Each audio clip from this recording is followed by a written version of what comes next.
Hosanna, gloire à l'agneau de Dieu.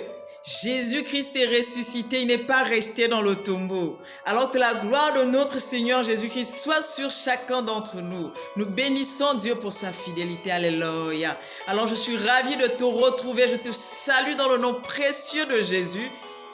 Oh, je suis contente d'être dans la présence de Dieu et de te savoir en vie. Alors aujourd'hui, je t'exhorte sur, bien-aimé, l'étoile, ton étoile qui doit être préservée. Ton étoile doit être préservée. Prends-en garde. Ton étoile détermine ta destinée. Ton étoile détermine ta destinée. Prends cela au sérieux. Ce n'est pas un jeu. Comment faire pour préserver ton étoile? Comment faire pour empêcher aux voleurs d'étoiles d'atteindre ta destinée? Parce que lorsqu'ils récupèrent ton étoile, ils atteignent ta destinée. Tu vas tourner en rond tandis qu'il y a quelqu'un qui travaille avec ce qui t'appartient. Tu vas tourner en rond tandis qu'il y a quelqu'un qui s'enrichit avec la grâce que Dieu avait déposée en toi, qu'il a simplement retirée. L'étoile ici, bien-aimée, ce sont les grâces que Dieu a déposées en toi.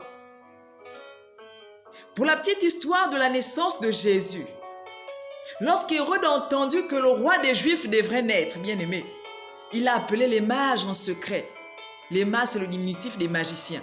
Il a appelé les magiciens dans le secret. Il leur a demandé d'aller espionner. Ceux qui ont vu l'étoile de Jésus en premier, ce n'étaient pas les hommes de Dieu. Ce n'étaient pas, bien-aimés, des serviteurs de Dieu, mais c'était des sorciers. Aujourd'hui, il y a un sorcier qui en veut à ton étoile. Il y a un sorcier, bien-aimé, qui regarde à ta vie qu'il y a une certaine grandeur. Quand il te regarde, il voit en toi de la grandeur. Il voit en toi des réalisations énormes demain. Il se dit, tiens, il faut que je récupère ces grâces. Il faut que je récupère, je l'arrête dans son élan. Mais comment il fait pour t'arrêter dans son élan, dans ton élan? Comment va-t-il procéder? Comment va-t-il faire pour atteindre ou pour éteindre ta destinée? Lorsque Hérode envoie les magiciens auprès de Joseph, le père adoptif de Jésus, il se passe que Hérode leur dit, allez-y. Il n'avait même pas décliné ses intentions véritables. Allez-y et découvrez là où le petit enfant se trouve pour que moi j'aille l'adorer. Nous savons tous que lorsque quelqu'un vient dans l'optique de t'adorer, il apporte des présents. Donc Hérode avait même compris que pour voler l'étoile de quelqu'un, il fallait faire des dons. Il fallait faire des dons. Comment on vole ton étoile? C'est au travers des dons. Les dons, attention, sont très dangereux. Ne prenez pas les dons de tout le monde. Faites attention à l'argent que vous recevez gratuitement. Quelqu'un te croise, du jour au lendemain veut te donner une somme exorbitante d'argent sans que tu ne l'aies mérité. Il se peut que ce soit Dieu qui ait répondu à ta prière, mais avant de prendre cet argent, il est important de prier. Parce que dans cet argent, bien-aimé, aussi travailler que ce soit cet argent qu'on te remet, peut permettre à celui qui te remet cet argent de récupérer tes grâces, de récupérer ta destinée. Si tu étais prédestiné pour être un très grand homme d'affaires, il a vu ça en toi. Il a vu ça en toi, il fait quoi? Il vient, il s'approche de toi, il crée des liens d'amitié avec toi. C'est pourquoi il est important de tenir compte qu'on ne crée pas l'amitié avec n'importe qui, avec des gens qu'on ne connaît pas. Du jour au lendemain, il t'approche et puis tu te dis, tiens, c'est mon ami. Non, tu ne sais pas ce qu'il est venu chercher auprès de toi. Donc, il te fait des dons, il te dit, tiens, c'est pour t'aider. Mais, en voulant t'aider, toi pensant qu'il veut t'aider, bien aimé, il en veut à quelque chose. En fait, il a besoin de quelque chose que tu possèdes. Lorsqu'il va retirer ce que Dieu a déposé en toi, tu es un grand homme d'affaires, il récupère ton étoile, il récupère ta destinée deviendra sa destinée. Ta destinée deviendra, bien aimé, stérile. Alors que Dieu a prévu que tu sois quelqu'un de prospère, quelqu'un d'épanoui financièrement, socialement, mais ta vie ressemble à un zéro. Fais attention aux dons. Fais attention aux dons.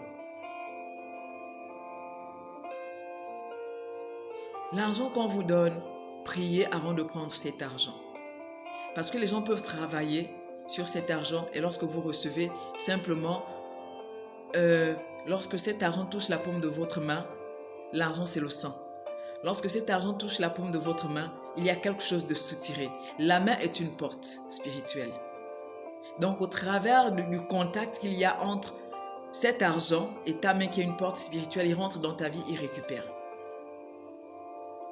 Gloire à Jésus, parce que je crois qu'aujourd'hui, tu prendras conscience que ton étoile doit être préservée par toi. Et la prise de conscience est très importante. Et il y a certaines personnes qui vont s'approcher de toi dans l'optique de te courtiser, te disant, écoute, je t'aime. Pour les femmes, pour les hommes, c'est la même chose parce qu'aujourd'hui, le sexe est perverti. Donc, ils te disant, je t'aime, peuvent même te couvrir de cadeaux parce qu'ils veulent quelque chose de toi. Et la plupart d'entre eux, lorsque par le moyen d'argent, c'est-à-dire qu'ils te donnent de l'argent, ils n'arrivent pas à toucher à ton étoile. Il va faire quoi? Il va chercher à coucher avec toi. Et c'est des cas récurrents. Lorsqu'il sait que par le moyen de ce qu'il te donne, donc des dons tu pries avant, il va faire quoi? Il va chercher à coucher avec toi dans l'illégalité. Il va te mener à tomber dans le péché. Déjà dans le sexe de la femme bien-aimée, comprenons qu'il y a son étoile. Dans l'anus de l'homme, comprenons qu'il y a sa force, son étoile. Aujourd'hui, il y a tellement de perversions sexuelles que les hommes ne prennent pas garde de leur propre destinée. Ils se disent l'instant présent quand c'est vrai, mais il faut être prudent et vigilant. Aujourd'hui, on te donne un petit 300 000 en échange de ton étoile. On te donne un petit 10 000 pour ta destinée qui sera bafouée. Bien-aimé, Dieu dit à Jérémie qu'il avait formulé des projets de paix et non les projets de malheur. Ça veut dire que Dieu, avant que tu ne naisses, en fait, il te connaissait. Il avait déjà prédestiné certaines choses dans ta vie. Et parfois, certaines personnes ne voient pas ces choses arriver. Pourquoi? Parce que quelqu'un a pris de l'avance sur eux. Quelqu'un est venu, il a volé. Quelqu'un est venu, il a récupéré. Et aujourd'hui, ta vie devient stérile. Pour éviter que ta vie ne devienne stérile, évite les cadeaux venant des gens que tu connais ou des gens que tu ne connais pas. Peut-être, si tu ne peux pas les éviter, prie avant de prendre ces cadeaux. Évite de pratiquer le sexe n'importe comment et avec n'importe qui. Tu ne sais pas qui découvre tes entrailles. Dieu a les projets de bonheur pour toi. Quelqu'un peut venir dans ta vie arracher ton mariage. Quelqu'un peut venir dans ta vie dans l'optique d'arracher ton travail. Tu vas te retrouver sans travail tandis que cette personne sera en train de travailler avec ton étoile. Dieu t'avait prédestiné à avoir un travail. Mais lorsqu'il a vu en toi, bien-aimé, que Dieu avait déposé ce travail qui devrait t'emmener à la prospérité, il est venu la récupérer. À cause de qui? À cause de toi-même. Ne permets pas que le diable, par le canal des sorciers, récupère ton étoile. Préserve-la. Que Dieu te bénisse. Sauve des vies. Emmène les gens à prendre conscience que leur vie...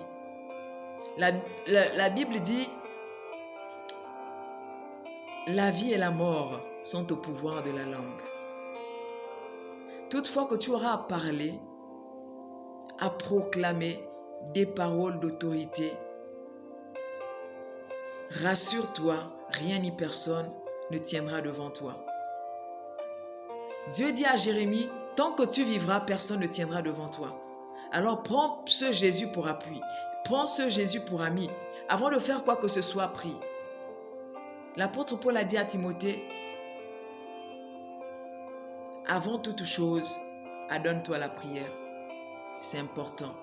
Si tu n'es pas encore abonné à cette chaîne Jésus Sauveur du monde, je t'incite à le faire pour ne rater aucune exhortation parce que je crois que Dieu ici va nous faire du bien. Donc Dieu te bénisse. On se retrouve demain pour une exhortation. Surtout ne manque pas, je compte sur toi. Que la gloire de notre Seigneur Jésus-Christ soit sur chacun d'entre nous. Nous bénissons Dieu pour son amour et sa fidélité. Alléluia. Merci Jésus.